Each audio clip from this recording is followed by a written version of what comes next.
प्रजापिता ब्रह्म कुमारी विश्वविद्यालय यहाँ आने का मुझे एक सौभाग्य मिला। एक बात तो मुझे महसूस हुई कि दिल को अगर रोकना है, एक आदमी को जब तक ये नहीं पता चलेगा कि मैं कौन है, मैं आया कहाँ से, ये बातें समझ में आने से ही बुराई रोक सकती है। इसलिए तो मैं अभी बोल रहा था, सभी पक्ष और पार्टियों ने अपने पक्ष में उम्मीदवार को खड़ा करने से पहले एक साल अगर प्रजापिता ब्रह्मा कुमारी विश्वविद्यालय में रख दिया, आज राजनीति में जो भ्रष्टाचार बढ़ रहा है ये नहीं बढ़ेगा। विश्वविद्यालय तो हमारे देश में बहुत है। विश्वविद्यालय का उद्देश्य यही था, स्वामी विवेकानंद इस विद्या से सामाजिकता निर्माण नापुति हो, है काम किया कि वो पड़ोसी के बारे में नहीं, इसी विद्या किस काम किया। तो यहाँ और मेरा इसके बजाय मेरा पड़ोसी है, मेरा गांव है, भावना जो यहाँ आ गई, आज वही लोग समाज और देश के लिए कुछ कर सकते हैं। अब क्या जो दिखाई दे रहा है, तो रहकर इस जीवन को बिताना इतना आसान नहीं है।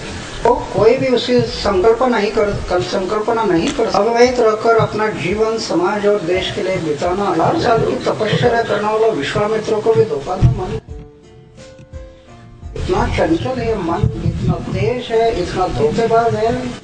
ऐसी स्थिति में मन को लगाम लगाना प्रजापिता ब्रह्मा कुमारी विश्वविद्यालय से, तो मन को भी परिवर्तन हमें जो है जीवन में फाउंडेशन होना जरूरी है। हर व्यक्ति के जीवन में जब तक अध्यात्म, ये राजनीति से वर्तमान हालत से संबंधित प्रश्न है सर। अभी जो लोकसभा चुनाव आने वाले हैं उसमें आपकी क्या भूमिका रहेगी सर?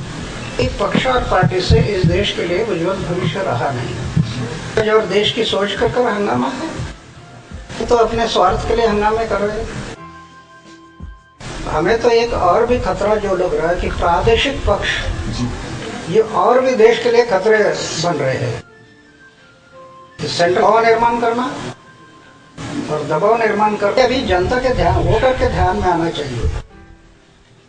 जागरूक मतदार होकर उन्होंने अभी ये सोचना है, पार्टी से इस देश के लिए उज्जवल भविष्य नहीं है। गणतंत्र में जनता ने अपना चारित्र्यशील उम्मीदवार खोजना है, उसको संसद में भेजना है। ये रास्ता है हमारा। कोई कहा नहीं कि पक्ष निकालना, पार्टी निकालना, और उन्होंने कि हर पार्टी से भविष्य नहीं, ऐसा मैं क्यों बोल रहा हूँ। एक तरफ जब तक गांव नहीं बदलेगा तब तक देश नहीं बदलेगा, ये गांधी जी का संविधान के लिए पहले गांव ही बदलने होंगे।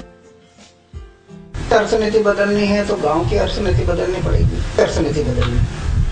और आज देखिए कि हर पक्ष और पार्टी ने हर अपने पक्ष के ग्रुप बनाए। एक एक गांव में 2, 3, 4 ग्रुप बन गए, आपस में लड़ रहे हैं। शक्ति हमारी राष्ट्र शक्ति है, लग जाए तो कल का भविष्य दूर नहीं। इस समाज का उद्देश्य का चित्र है कि हर कॉलेज में पक्ष और पार्टी ने अपने अपने युवकों के ग्रुप बनाए, और आपस में युवक लड़ रहे हैं, तो देश का भविष्य कैसे बदलेगा? प्रश्न है।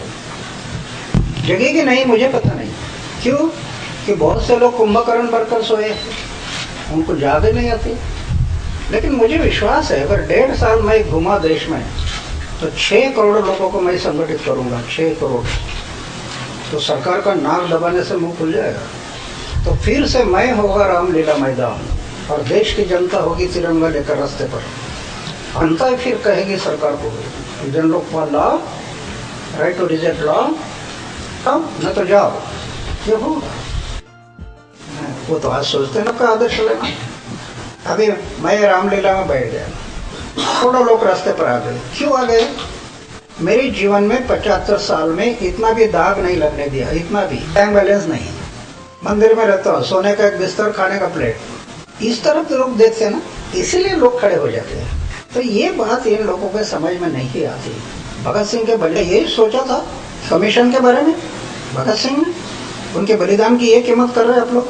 ये हम अभी जनता को संगठित करेंगे, और ऐसे लोग जो है उन पर राज्य शक्ति पर जनशक्ति का दबाव, आगे का रास्ता होगा हमारा।